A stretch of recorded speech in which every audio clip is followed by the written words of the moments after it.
Hi students, welcome to your new class. ഇന്നത്തെ ക്ലാസ്സിൽ നമ്മൾ ഡിസ്കസ് ചെയ്യാൻ പോകുന്ന topic bounded rationality decision making മോഡലാണ്. നമ്മൾ ലാസ്റ്റ് ക്ലാസ്സിൽ ഡിസ്കസ് ചെയ്തത് റാഷണാലിറ്റി ഡിസിഷൻ മേക്കിംഗ് ആയിരുന്നു. അവിടെ എന്തായിരുന്നു, വളരെ സിസ്റ്റമാറ്റിക് ആയിട്ടും സ്റ്റെപ്പ് ബൈ സ്റ്റെപ്പ് ആയിട്ടുള്ള പ്രോസസ്സിലൂടെ ഡിഫറെൻറ്റ് ഓൾട്ടർനേറ്റീവ്സ് സെലക്ട് ചെയ്ത് അതിനെ ഓരോന്നിനെയും ഇവാലുവേറ്റ് ചെയ്തിട്ട് അതിൻ്റെ ഏറ്റവും ബെസ്റ്റ് വൺ ഏതാണോ അത് സെലക്ട് ചെയ്ത് ഇംപ്ലിമെൻറ്റ് ചെയ്ത് ഫീഡ്ബാക്ക് എടുക്കുക എന്നുള്ളൊരു പ്രോസസ്സിലൂടെ ആയിരുന്നു ആ ഒരു ഡിസിഷൻ മേക്കിംഗ് ഉണ്ടായിരുന്നത്. എന്നാൽ പലപ്പോഴും നമ്മൾ ഇത്രയും ലെങ്തി ആയ ഒരു പ്രോസസ്സിലൂടെ പോവാൻ സാധ്യമായിക്കൊള്ളണമെന്നില്ല. അപ്പോൾ എന്തെങ്കിലും സമയത്തിൻ്റെ പര്യാപ്തതയോ അല്ലെങ്കിൽ വേറെയുള്ള എന്തെങ്കിലും തരത്തിലുള്ള ബുദ്ധിമുട്ടുകൾ ഉള്ളതുകൊണ്ട് നമുക്ക് ഇത്രയും ലെങ്തി പ്രോസസ്സിലൂടെ ഡിസിഷൻ മേക്കിംഗ് സാധ്യമല്ലെങ്കിൽ അതിനെ തന്നെയാണ് എന്ത് പറയുന്നത്, bounded rationality decision making model എന്ന് പറയുന്നത്. അപ്പോൾ ഈ ഒരു കൺസെപ്റ്റ് കൊണ്ടുവന്നത് ഹെർബർട്ട് എ സൈമൺ ആണ്, അമേരിക്കൻ പൊളിറ്റിക്കൽ സയൻറ്റിസ്റ്റ് ആണ്. സിംപ്ലിഫൈ ചെയ്തിരിക്കുകയാണ് ഇവിടെ ഒന്നുകൂടി ഡിസിഷൻ മേക്കിംഗ് മെത്തേഡ്സിന്. അതായത് this means that we often make sub optimal choices. നമുക്ക് എപ്പോഴും അതേ ട്രാക്കിലൂടെ പോയി കഴിഞ്ഞാൽ പോയാലേ എടുക്കാൻ പറ്റുള്ളൂ എന്നുള്ളൊരു തീരുമാനം എപ്പോഴും സാധ്യമല്ല. അപ്പോൾ അവിടെ ആർഗ്യൂ ചെയ്യുന്നത് എന്താണെന്ന് വെച്ച് കഴിഞ്ഞാൽ people cannot always make perfectly rational decision. എല്ലാ സമയത്തും എല്ലാ സാഹചര്യത്തിലും ആളുകൾക്ക് റാഷണൽ ഡിസിഷൻ മേക്കിംഗ് പെർഫെക്റ്റ് ആയിട്ട് ചെയ്യാൻ പറ്റിക്കൊള്ളുന്നില്ല. എന്തുകൊണ്ടാണ്? ചില ലിമിറ്റേഷൻസ്, കോഗ്നേറ്റീവ് ആയിട്ടുള്ള ഒരു എബിലിറ്റീസിൻ്റെ പോരായ്മകൾ അവർക്ക് അവിടെ ഉണ്ടായിരിക്കാം. This prompted him. അപ്പോൾ അങ്ങനെ ഒരു സിറ്റുവേഷൻ വന്നപ്പോഴാണ് ഈ തരത്തിലുള്ള കുറച്ചും കൂടി റിയലിസ്റ്റിക് ആയിട്ടുള്ള ഒരു ഹ്യൂമൻ ഡിസിഷൻ മേക്കിംഗ് മോഡലിലേക്ക് വന്നത്. ഇതിനെയാണ് ബൗണ്ടഡ് റാഷണാലിറ്റി ഡിസിഷൻ മേക്കിംഗ് എന്ന് പറയുന്നത്. നെക്സ്റ്റ്, അപ്പോൾ ഈ ഒരു ബൗണ്ടഡ് റാഷണാലിറ്റി നമ്മൾ ഇതിന് കുറച്ച് മുന്നേ ഫസ്റ്റ് ചാപ്റ്ററിലൊക്കെ ഡീറ്റെയിൽ ആയിട്ട് പറഞ്ഞിട്ടുണ്ട്. അപ്പോൾ ഇവിടെ പ്രധാനമായിട്ടും ശ്രദ്ധിക്കേണ്ട കാര്യം എന്ന് പറയുന്നത് ഈ ഒരു ഡിസിഷൻ മേക്കിങ്ങിൽ നമ്മൾ ഓൾറെഡി പറഞ്ഞ റാഷണൽ ഡിസിഷൻ മേക്കിങ്ങിൽ 7 സ്റ്റേജസ് ഉണ്ടായിരുന്നു. അതിനെ സിംപ്ലിഫൈ ചെയ്തുകൊണ്ട് ഒരു 3 സ്റ്റേജിലൂടെയാണ് ഈ ഒരു പ്രോസസ്സ് വരുന്നത്. ആ ഒരു 3 സ്റ്റേജ് എന്ന് പറയുന്നത് ഫസ്റ്റ് ഇൻ്റലിജൻസ് ആക്ടിവിറ്റി സ്റ്റേജ് ആണ്.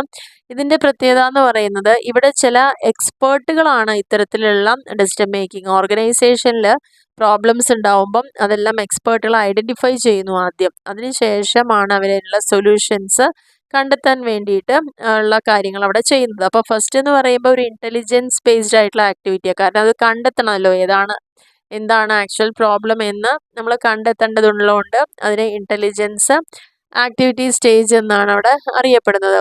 ഇനി ഐഡൻറ്റിഫൈ ചെയ്ത് കഴിഞ്ഞാൽ നെക്സ്റ്റ് രണ്ടാമത്തെ സ്റ്റേജിൽ എന്ത് ചെയ്യും, അത് ഡിസൈൻ ആക്ടിവിറ്റി സ്റ്റേജ് ആണ്.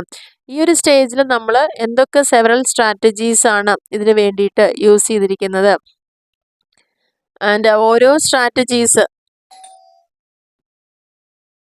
അപ്പോൾ ആ ഒരു ഐഡൻറ്റിഫൈ ചെയ്ത് കഴിഞ്ഞാൽ പ്രോബ്ലം ഐഡൻറ്റിഫൈ ചെയ്ത് കഴിഞ്ഞാൽ ഇവിടെ എൻ്റെ സൊല്യൂഷന് വേണ്ടിയിട്ടുള്ള ഒരു സ്ട്രാറ്റജീസ് പ്രിപ്പയർ ചെയ്യലാണ്.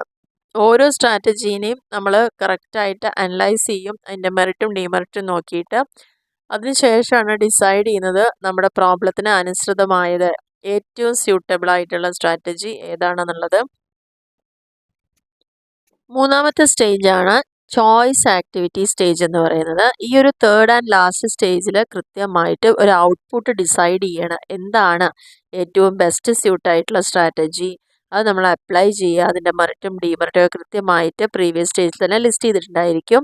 ഈ സ്റ്റേജിൽ ഒരു ക്വാളിറ്റേറ്റീവ് ആൻഡ് ക്വാണ്ടിറ്റേറ്റീവ് അനാലിസിസ് ആണ് ആ സ്ട്രാറ്റജീനെ നമ്മൾ നടത്തുന്നത്.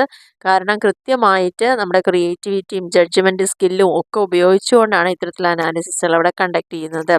അപ്പോൾ ഇങ്ങനെയാണ് ആ ഒരു 3 സ്റ്റേജ് എന്ന് പറയുന്നത്. ബൗണ്ടഡ് റാഷണാലിറ്റിയിൽ ഒന്നുകൂടി സ്റ്റെപ്പുകളെ സിംപ്ലിഫൈ ചെയ്യുക, കറക്റ്റ് പ്രോബ്ലം ഐഡൻറ്റിഫൈ ചെയ്യും, അതിൻ്റെ ഓൾട്ടർനേറ്റീവ്സും മെറിറ്റും ഡിമെറിറ്റും ഇവാലുവേറ്റ് ചെയ്യും, തേർഡ് ബെസ്റ്റ് വൺ ആയതിനെ നമ്മൾ സെലക്ട് ചെയ്യും, ഇംപ്ലിമെൻറ്റ് ചെയ്യും. അത്ര മാത്രമേ ഉള്ളൂ ഈ ഒരു സ്റ്റേജിൽ പറയാനുള്ളത്.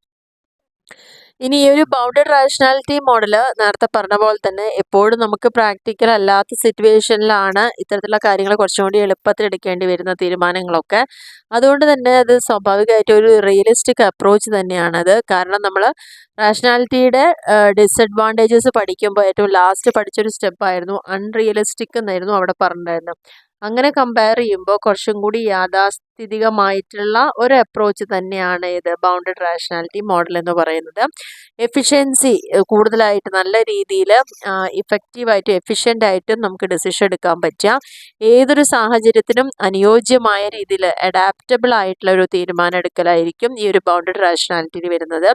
ഇനി നമ്മൾ ഇത്തരത്തിലുള്ള ഒരു തീരുമാനം എടുക്കുന്നതുകൊണ്ട് തന്നെ ഒരു റിസ്കിനെ പരമാവധി നമുക്ക് കുറയ്ക്കാൻ അവിടെ സാധിക്കുന്നു. ഏതൊരു ഇൻഫർമേഷൻ ആണെങ്കിലും അതിൽ റിസ്ക് തീർച്ചയായിട്ടും അസോസിയേറ്റ് ചെയ്തിട്ടുണ്ടാവും. അപ്പോൾ അത്തരത്തിലുള്ള റിസ്കുകളെ നമുക്ക് റെഡ്യൂസ് ചെയ്യാൻ പറ്റുന്നു എന്നുള്ളതാണ് ഇതിൻ്റെ വേറൊരു ഇമ്പോർട്ടൻ്റ് എന്ന് പറയുന്നത്. ഇനി ഈ റാഷണാലിറ്റി മോഡലിൻ്റെ ഏറ്റവും മെയിൻ ആയിട്ടുള്ള അഡ്വാൻറ്റേജസിനെ കുറിച്ചാണ് പറയുന്നത്. ഇതിൻ്റെ പ്രധാനപ്പെട്ട ഒരു അഡ്വാൻറ്റേജ് എന്ന് പറയുന്നത് ഇതൊരു റിയൽ വേൾഡ് കൺസ്ട്രെയിൻ്റ് ആണ്.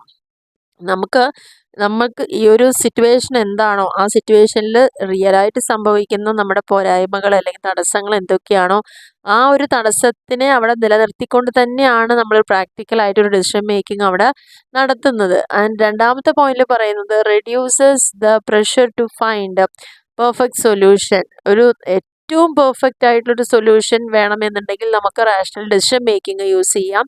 പക്ഷേ അതുകൊണ്ട് തന്നെ നമുക്കവിടെ ഒരു കൂടുതൽ പ്രഷർ ഉണ്ടാവാനുള്ള ചാൻസ് കൂടുതലാണ്. ആ ഒരു പെർഫെക്ഷൻ നോക്കി നടക്കുകയാണെങ്കിൽ നമുക്കൊരു പ്രഷർ അതിൻ്റെ മുകളിൽ ഉണ്ടാവും. പക്ഷെ അത്തരത്തിലുള്ളൊരു പ്രഷറിനെ റെഡ്യൂസ് ചെയ്യാൻ തീർച്ചയായിട്ടും ഈ ഒരു മോഡൽ കൊണ്ട് സാധിക്കുന്നുണ്ട്. Helps in managing complexity by focusing on suitable options. നല്ല രീതിയിലുള്ള ഓപ്ഷൻസിനെ ഫോക്കസ് ചെയ്യുകയാണെങ്കിൽ ഒരു പരിധി വരയ്ക്ക് നമുക്ക് കോംപ്ലക്സിറ്റിനെയൊക്കെ കുറയ്ക്കാനും മാനേജ് ചെയ്യാനും ഒക്കെ സാധിക്കുന്നു എന്നുള്ളതാണ് ഇതിൻ്റെ വേറൊരു പ്രത്യേകതയായിട്ട് പറയുന്നത്. ഇനി നെക്സ്റ്റ് പറഞ്ഞിരിക്കുന്ന ഡിസഡ്വാൻറ്റേജസ് ആണ്. ഏതൊരു മോഡലിലും അതിൻ്റേതായിട്ടുള്ള ഗുണങ്ങളും ദോഷങ്ങളും ഉണ്ട്. ഇതിൻ്റെ പോരായ്മ എന്ന് പറയുന്നത് ഇവിടെ ലിമിറ്റഡ് റിസോഴ്സുകളായിരിക്കും ഉണ്ടായിരിക്കുക. കാരണം നേരത്തെ നമ്മൾ പറഞ്ഞല്ലോ, നമുക്ക് ആവശ്യത്തിന് ചില തീരുമാനം എടുക്കാൻ സമയം കിട്ടിക്കൊള്ളുന്നില്ല, പണം ഉണ്ടായിക്കൊള്ളുന്നില്ല, അതിനുള്ള എക്യുപ്മെൻറ്റോ വർക്ക് ഫോഴ്സോ ഉണ്ടായിക്കൊള്ളുന്നില്ല. സോ ആ resources R limited can influence the quality of decision making. ചിലപ്പോൾ ഇത്തരത്തിൽ നമ്മളൊരു ഡെസിഷൻ പെട്ടെന്ന് എടുക്കുമ്പോൾ ഇതിൻ്റെയൊക്കെ റിസോഴ്സിൻ്റെയൊക്കെ അഭാവത്തിൽ ആ എടുക്കുന്ന തീരുമാനങ്ങൾക്ക് അത്രത്തോളം ക്വാളിറ്റി ഉണ്ടായിക്കൊള്ളണമെന്നില്ല. രണ്ടാമത്തത് എക്സസീവ് അഡീഷണൽ ഇൻഫർമേഷൻ. ടെക്നോളജി കൂടുതൽ പുരോഗതി പ്രാപിച്ചതോടുകൂടി തന്നെ ഇൻഫർമേഷൻ ഓവർലോഡ് ഉണ്ടാവാനുള്ള സാധ്യതയും കൂടുതലാണ്. അതിൻ്റെ ഫലമായിട്ട് മാനേജേഴ്സിന് എന്ത് ചെയ്യാൻ പറ്റില്ല, ഒരുപാട് ഇൻഫർമേഷനെ വേണ്ട രീതിയിൽ ഉപയോഗിക്കാനുള്ള ഒരു അവസരം ഉണ്ടായിക്കൊള്ളുന്നില്ല. അപ്പോൾ അതിൻ്റെ ഫലമായിട്ട് ചില ഇൻഫർമേഷൻസ് മാത്രമാണ് അവരത് വ്യൂ ചെയ്യുന്നുള്ളൂ. Therefore, decision may not be taken as better or not all information is brought into consideration. അതുകൊണ്ട് തന്നെ എല്ലാ ഇൻഫർമേഷനെയും നമുക്ക് കൺസിഡർ ചെയ്തുകൊണ്ട് ഒരു തീരുമാനം അവിടെ എടുക്കാൻ സാധ്യമായിക്കൊള്ളണമെന്നില്ല എന്നുള്ളതാണ് പറയുന്നത്. നെക്സ്റ്റിൽ പറയുന്നത് എക്സ്പെർട്ടൈസ് ആയിട്ടുള്ള പ്രോബ്ലംസ് ആണ്. എക്സ്പെർട്ടൈസ് പ്രോബ്ലംസ് എന്ന് പറഞ്ഞു കഴിഞ്ഞാൽ cause the decision maker to face of problems in setting up understanding and summarising the information usable. നമുക്കൊരു ഇൻഫർമേഷനെ യൂസബിൾ ആക്കുന്ന തരത്തിൽ എന്ത് ചെയ്യാൻ പറ്റിക്കൊള്ളുന്നില്ല, കൃത്യമായിട്ട് തന്നെ പ്രോബ്ലം സെറ്റപ്പ് ചെയ്യാനും അത് മനസ്സിലാക്കാനും സമ്മറൈസ് ചെയ്യാനും ഒക്കെ സാധിച്ചോളുന്നില്ല. കാരണം there are no individuals who are expert in every sector. എല്ലാ സെക്ടറിലും ഒരു എക്സ്പേർട്ട് എന്ന് പറയുന്ന ഒരു ഇൻഡിവിജ്വൽ നല്ല രീതിയിൽ എല്ലായ്പ്പോഴും അവൈലബിൾ ഉണ്ടായിക്കൊള്ളണമെന്നില്ല എന്നാണ് പറയുന്നത്. Even though the data can be analysed by computer. കൊടുക്കുന്ന ഡാറ്റകൾ ചിലപ്പോൾ അനലൈസ് ചെയ്യുന്നത് കമ്പ്യൂട്ടർ തന്നെ ആയിരിക്കാം. എങ്കിൽ പോലും decision maker will even require. എന്നിരുന്നാൽ പോലും ഇത്തരത്തിലുള്ള നല്ല സ്പെസിഫിക് ആയിട്ടുള്ള സ്കില്ല് അതിനെ ഇൻ്റർപ്രിറ്റ് ചെയ്യാനും സൊല്യൂഷൻസ് നല്ല രീതിയിൽ കണ്ടുപിടിക്കാനൊക്കെ കഴിവുള്ള ആൾക്കാർ എപ്പോഴും അവൈലബിൾ ആയിക്കൊള്ളുന്നില്ല. അപ്പോൾ അത്രത്തോളം ഒരു എക്സ്പേർട്ടൈസ് നമുക്ക് കിട്ടാത്തത് കൊണ്ടും അവിടെ പുവർ ഡിസിഷനിലേക്ക് പോകാനുള്ള സാധ്യത കൂടുതലാണ് എന്നുള്ളതാണ് അതിൻ്റെ വേറൊരു ഡീമെറിറ്റ് ആയിട്ട് പറയുന്നത്. ഇനി ഈ ഒരു ഡെസിഷൻ മേക്കിംഗ് മോഡൽ എവിടേക്കാണ് നമുക്ക് അപ്ലൈ ചെയ്യാൻ പറ്റുക, അതിൻ്റെ പ്രാക്ടിക്കൽ ആപ്ലിക്കേഷനാണ് പറയുന്നത്. ഒന്നാമത്തെ പോയിന്റിൽ പറയുന്നത് ബിസിനസ് ഡെസിഷൻസ് തന്നെയാണ്. ഇതിൽ ഫസ്റ്റ് പറയുന്ന പോയിന്റ് ബിസിനസ് ഡെസിഷൻ മേക്കിങ്ങിനാണ് ഏറ്റവും കൂടുതലായിട്ട് ഈ ബൗണ്ടഡ് റാഷണാലിറ്റി യൂസ് ചെയ്യുന്നത്. അതായത് ഒരു ബിസിനസ് വേൾഡിൽ പ്രധാനമായിട്ടും ഡെസിഷൻസ് എടുക്കുന്നത് പെട്ടെന്നുള്ള ക്വിക്കായിട്ടുള്ള ഡെസിഷൻസ് ആയിരിക്കും ആവശ്യമുണ്ടായിരിക്കുക. എന്നാൽ അതേസമയം നമുക്ക് ചുറ്റും കൂടുതൽ അൺസർട്ടൺ ആയിട്ടുള്ളൊരു സിറ്റുവേഷനും കൂടി ആയിരിക്കും. അപ്പോൾ അത്തരത്തിലുള്ള സാഹചര്യങ്ങളിലാണ് ഈ ബൗണ്ടഡ് റാഷണാലിറ്റി ഒരു റിയലിസ്റ്റിക് ആയിട്ടൊരു ഫ്രെയിം വർക്കായിട്ട് നമുക്ക് യൂസ് ചെയ്യാൻ പറ്റുന്നത് അല്ലെങ്കിൽ അത് ഓഫർ ചെയ്യുന്നത് എന്നുള്ളതാണ് പറയുന്നത്. മാനേജേഴ്സിനൊക്കെ ഇത്തരത്തിലുള്ള മോഡൽസ് കുറച്ചും കൂടി അപ്ഡേറ്റ് ഡിസിഷൻ മേക്കിംഗ് പ്രോസസ്സും പിന്നെ അതേപോലെ എന്താണോ ഓപ്ഷൻസ് ഏറ്റവും പ്രയോറിറ്റൈസ് ചെയ്യേണ്ടത്, അതേപോലെ എങ്ങനെയാണ് റിസോഴ്സസ് ഇഫക്റ്റീവായിട്ട് അലോക്കേറ്റ് ചെയ്യേണ്ടത് എന്നുള്ള കാര്യങ്ങളൊക്കെ കൃത്യമായിട്ട് മനസ്സിലാക്കുന്നതിനും അത് അപ്ലൈ ചെയ്യാനൊക്കെ ബിസിനസ് ഡിസിഷൻ മേക്കിങ്ങിൽ നല്ലൊരു സാധ്യത ബൗണ്ടഡ് റാഷണാലിറ്റിക്ക് ഉണ്ട് എന്നുള്ളതാണ് പറയുന്നത്. രണ്ടാമത്തെ പോയിന്റ് പോളിസി ഫോർമുലേഷൻ ആണ്. പോളിസി ഫോർമുലേഷൻ എന്ന് പറഞ്ഞാൽ പ്രധാനമായിട്ടും ഒരു കോംപ്ലക്സ് ആയിട്ടുള്ള വളരെ സങ്കീർണമായിട്ടുള്ള സാമൂഹികവും സാമ്പത്തികവും അല്ലെങ്കിൽ രാഷ്ട്രീയപരമായിട്ടുള്ള ചലഞ്ചസ് അങ്ങനെയൊക്കെ നിലനിൽക്കുമ്പോൾ തന്നെ പല പുതിയ നയങ്ങളും രൂപീകരിക്കേണ്ട ആവശ്യമുണ്ടായിരിക്കും. അങ്ങനെ വരുമ്പോൾ cannot be fully addressed through rational decision. ഈ പറഞ്ഞിരിക്കുന്ന കാര്യങ്ങൾ എല്ലാം പൂർണ്ണമായിട്ട് ഒരു റാഷണൽ ഡിസിഷൻ മോഡലിലേക്ക് നമുക്ക് ചെയ്യുക എന്നുള്ളത് സാധ്യമല്ല. അപ്പോൾ അത്തരത്തിലുള്ള സാഹചര്യങ്ങളിൽ ഒരു ബൗണ്ടഡ് റാഷണാലിറ്റി പോളിസി മേക്കേഴ്സിന് കുറച്ചുകൂടി റിയലിസ്റ്റിക് ആയിട്ടുള്ള പോളിസികൾ ഡെവലപ്പ് ചെയ്യാനും ആ കോമ്പറ്റിംഗ് ഇൻട്രസ്റ്റിനെയും അതുപോലെ പെട്ടെന്ന് ഉള്ള ആവശ്യങ്ങളെയൊക്കെ ഒന്നുകൂടിയിട്ട് നമ്മുടെ ശ്രദ്ധയിൽ ഉൾപ്പെടുത്താനും ഒക്കെ സാധിക്കുന്നു എന്നുള്ളതാണ് പോളിസി ഫോർമുലേഷൻ്റെ ഈ ഒരു മേഖലയിൽ ബൗണ്ടഡ് റാഷണാലിറ്റിയുടെ ആപ്ലിക്കേഷൻ എന്ന് പറയുന്നത്. മൂന്നാമത്തേൽ പറയുന്നത് കൺസ്യൂമർ ബിഹേവിയർ ആണ്. ബൗണ്ടഡ് റാഷണാലിറ്റി വളരെ ക്രൂഷ്യൽ ആയിട്ടുള്ളൊരു റോള് കൈകാര്യം ചെയ്തൊരു മേഖല എന്ന് പറയുന്നത് നമ്മുടെ കൺസ്യൂമേഴ്സിൻ്റെ ബിഹേവിയറിലാണ്. കൺസ്യൂമേഴ്സ് എപ്പോഴും റിലേറ്റ് ചെയ്യുന്നത് കുറച്ചുകൂടി അവരെ സാറ്റിസ്ഫൈ ചെയ്യാനുള്ള സ്ട്രാറ്റജീസ്, അതായത് ഒരു ഡിസിഷൻ എടുക്കുന്ന സമയത്ത് എസ്പെഷ്യലി നമ്മുടെ ഒരു എൻവയോൺമെൻറ്റ് എന്ന് പറയുന്നത് എന്താ, ഒരു കൺസ്യൂമറെ സംബന്ധിച്ചോളം നമ്മൾ കറക്റ്റായിട്ട് ഡിസിഷൻ എടുത്തിട്ടില്ലെങ്കിൽ അവർക്ക് അതിന് ഇഷ്ടം പോലെ ചോയ്സുകൾ ഉണ്ട് എന്നുള്ളതാണ് വേറൊരു പ്രത്യേകത. അപ്പോൾ അതിൽ നിന്നുകൊണ്ട് ലിമിറ്റഡ് ടൈമിൻ്റെ ഉള്ളിലും ആയിരിക്കും നമ്മുടെ ഡിസിഷൻസ് എടുക്കേണ്ടത്. അപ്പോൾ ഇത്തരത്തിൽ കൺസ്യൂമേഴ്സ് ബിഹേവിയറിന് വേണ്ടിയിട്ടുള്ള ആ പ്രധാനപ്പെട്ട കാര്യങ്ങളിലെല്ലാം ബൗണ്ടഡ് റാഷണാലിറ്റി മോഡൽ അപ്ലൈ ചെയ്യാമെന്നാണ് പറയുന്നത്. നാലാമത്തെ മെയിൻ പോയിന്റ് ആണ് ഓർഗനൈസേഷണൽ ബിഹേവിയർ എന്ന് പറയുന്നത്. ഒരു ഓർഗനൈസേഷൻ്റെ ഉള്ളിൽ എങ്ങനെയാണ് എത്രത്തോളം ഇൻഡിവിജ്വൽസിനെയും ഗ്രൂപ്പ് മേക്കിംഗ് ഡിസിഷൻസിനെയും പ്രോബ്ലം സോൾവ് ചെയ്യാനും നെഗോഷിയേറ്റ് ചെയ്യാനും ഒക്കെ നമുക്ക് ഈ ഒരു ബൗണ്ടഡ് റാഷണാലിറ്റി മോഡൽ ആവശ്യമാണ്.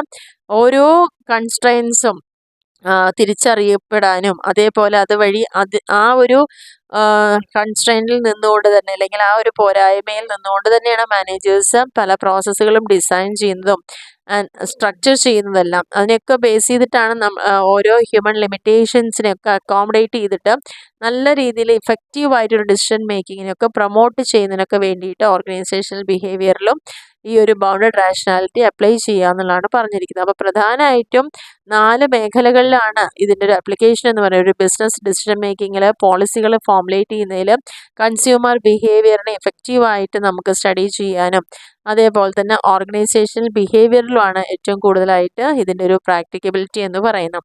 അപ്പം നമ്മുടെ ഇന്നത്തെ ഈ ഒരു വീഡിയോയിൽ പ്രധാനമായിട്ട് നമ്മൾ ഡിസ്കസ് ചെയ്തിരിക്കുന്ന ഒരേ ഒരു ടോപ്പിക്കാണ് what is bounded rationality model. എന്താണ് ബൗണ്ടഡ് റാഷണാലിറ്റി എന്ന് പറഞ്ഞു കഴിഞ്ഞാൽ അതിൽ പ്രധാനപ്പെട്ട 3 സ്റ്റേജുകൾ ഏതൊക്കെയാണ്, അതിന് എത്രത്തോളം സിഗ്നിഫിക്കൻസ് ഉണ്ട് ഇന്നത്തെ ഒരു കാലഘട്ടത്തിൽ, ആൻഡ് അതിൻ്റെയൊക്കെ ഒരു അഡ്വാൻറ്റേജസ് എന്താണ്, അതിൻ്റെ ഡിമെറിറ്റ്സുകൾ ലിമിറ്റേഷൻസ് എന്താണെന്നുള്ളതും ഏതൊക്കെ മേഖലകളിലാണ് ഇത് അപ്ലൈ ചെയ്യാൻ പറ്റുന്ന അല്ലെങ്കിൽ ഇതിൻ്റെ പ്രാക്ടിക്കൽ ആപ്ലിക്കേഷൻ ഉള്ളത് എന്നതിനെക്കുറിച്ച് മാത്രമാണ് നമ്മൾ ഈ ഒരു വീഡിയോയിൽ കൃത്യമായിട്ട് സ്പെസിഫൈ ചെയ്തിരിക്കുന്നത്. അപ്പോൾ ഈ ഒരു ബൗണ്ടഡ് റാഷണാലിറ്റി എന്ന് പറയുന്നൊരു ടോപ്പിക്ക് നിങ്ങൾക്ക് എല്ലാവർക്കും അത് ക്ലിയർ ആയി എന്ന് വിചാരിക്കുന്നു. അപ്പോൾ ഈ ഒരു വീഡിയോ നിങ്ങൾക്ക് ഹെൽപ്ഫുള്ളായി തോന്നുകയാണെങ്കിൽ തീർച്ചയായും നിങ്ങളുടെ ഫ്രണ്ട്സിലേക്ക് ഒന്ന് ഷെയർ ചെയ്യുക, സപ്പോർട്ട് ചെയ്യുക. Okay, thank